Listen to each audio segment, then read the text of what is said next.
John Olsen was a man of his word.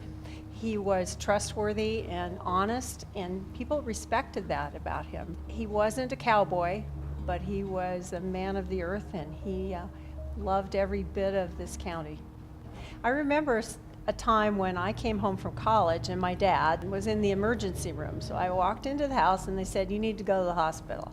Well, he had stuck his hand in some piece of equipment and he had track marks across his hand. And that was when the emergency room was pretty, I don't know, it wasn't the state of the art that it is now. Yeah. Anyway, the doctors, the GPs that were in town, all the family doctors were there for him that were in the emergency room, and they were cleaning it all out and figuring out what they had to do, and they put it back together and he had his hand. And then I remember one other time he almost cut his finger off, and Dr. Southworth said, "Well, let's see," and he jury rigged it and he goes, "Well, you heal pretty well, let's sew it back on." And he had it till the day he died. There was lots of those kind of things from the ranch where we grew up in Big Chino. You know, there was one day we had two kids riding on a go-kart, ran into a tractor and actually went under the wheel of the tractor and got spun out.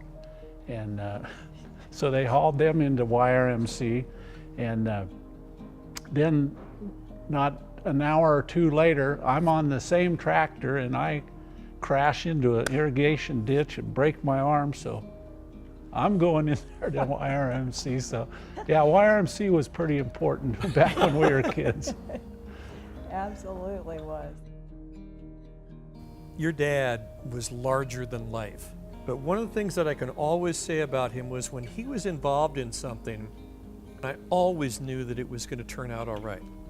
Yeah, he had a way of bringing the right people together and getting the trust of the people in the room so that he could do what he needed to do. And he brought that to YRMC when the community hospital and the county hospital decided to join forces and become one hospital in town. With my dad, John, as he, had that severe illness towards the end of his life, the only reason he got to come back to Prescott was that infusion center.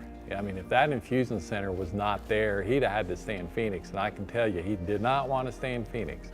So, I mean, that was a real blessing for him and us to bring him home and be able to go, even though we took him there every day, it was better than staying in Phoenix, that's for sure.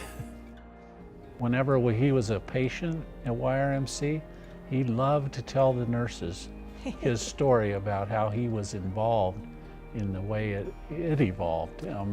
And he was proud, sure, but it was more of a humble proudness. It's just like, I'm one of the guys that was instrumental in building this hospital, and he was. So we're proud of him for that.